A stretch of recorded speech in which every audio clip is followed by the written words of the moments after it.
Well, it's a beautiful day in April 9th. Sunny, warm, no wind. Oh, there's the cobra chickens out there.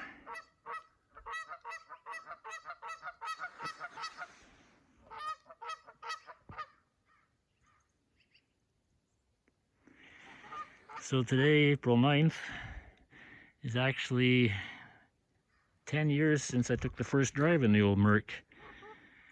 It's on YouTube, not surprisingly.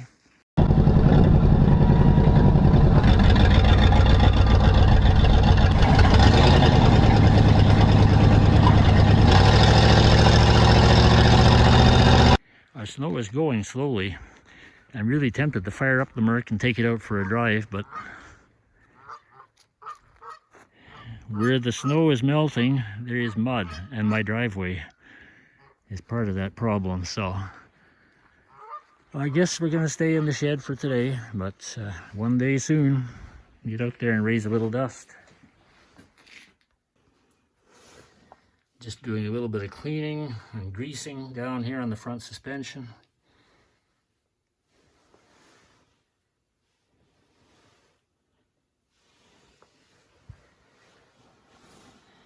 Yeah, that oily mess down there.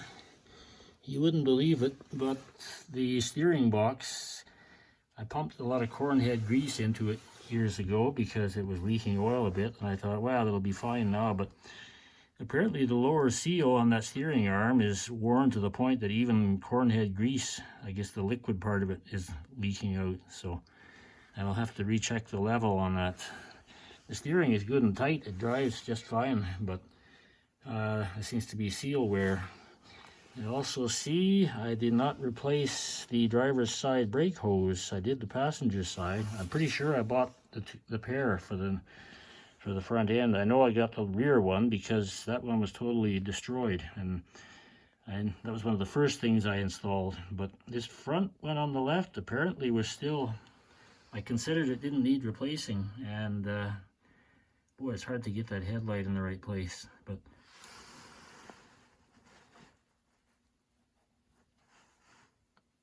well, I'll keep an eye on that. Did you ever look at your old cars and ask yourself, how in the world did they get so scratched up? I mean, that is scratched right through the paint, maybe possibly even right through the primer, I don't know. It's not dented. Same again on the passenger side. And they're running through barbed wire fences with it or what? I don't know. These fenders obviously are not original to the car. These are from the 53 parts car I got. And being as my 52 fenders were rusted right through, headlight buckets ready to fall out, I put on the good ones from the 53. And same with the hood. I took the massive dent out of this hood. I repaired it pretty well. Good enough for me, but since we already had the 53 hood installed, I figured leave well enough alone. I may eventually put this one back on someday. I do need the letter R. I gotta watch, I guess if one ever comes up for sale on eBay for even an unreasonable price, maybe I should take it. There are a slight difference between 52 and 53 letters. The 53 letters are slightly smaller than the 52. There's not a lot of differences between 52 and 53, but when you start checking things out, there are a few little ones. Just a little bit of Mercury trivia for you. I don't know if the screen's even on the right spot here, but this is the serial number location. I can't see my screen at all. On the outside left-hand side of the frame and behind the bumper mount, which looks to me like it's pretty near hiding it. So I'm not seeing any numbers that match up to that one that's down on the frame. This is the typical location of the identification plate on your Canadian-built Fords in the early 50s. It's on the right-hand side of the firewall. Right hand as you're sitting in the vehicle, obviously. Now they do have an identification number on these flathead engine blocks on the right-hand side at the rear of the block. Of course, this is not the engine that's in the car, obviously. The one that's in the car would take some serious cleaning up before I could actually see if the number that's down there. That's assuming it's not underneath the intake manifold, and I don't think it was. Let's take another look at that.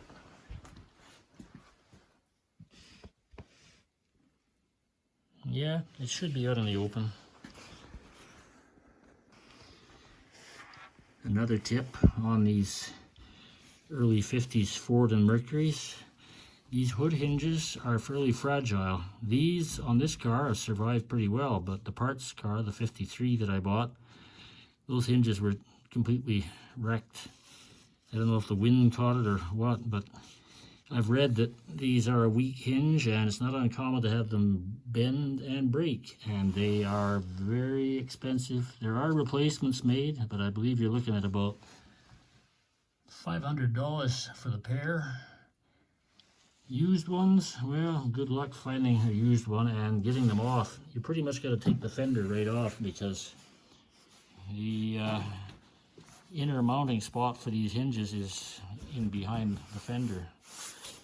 So there you go. Take care of those hinges. Keep them well lubed.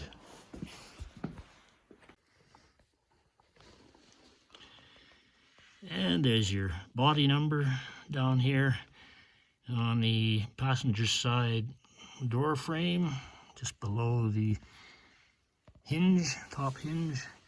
Again, I'm not seeing any similarity to the number that's on the left-hand front side of the frame. I've seen the occasional question on the discussion forums asking, will tubeless tires work on these original Mercury rims? Because these were originally tube type tires, and your inner tube inside your tire, like this one here, for example. That's an original tube type tire right there.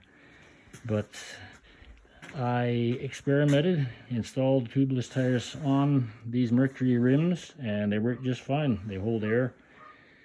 So there you go. A little more information for the... Oh, there goes the geese. And yet another bit of trivia here. This is the back seat of the Mercury. This is the seat out of the 53 car. So hopefully those numbers, yeah, I'm going to have to flip them over. That's an original seat tag from the inside of the seat. I got this seat out. Do a little cleaning and patching. Yeah, I don't have a fancy sewing machine with nice new vinyl material, so, but I do have Gorilla Tape, and that'll hold it from flapping in the wind and tearing off any further, as long as I can install it without damaging it. That is some sticky stuff, I will say that. This is old original 1953 material, still in relatively good shape.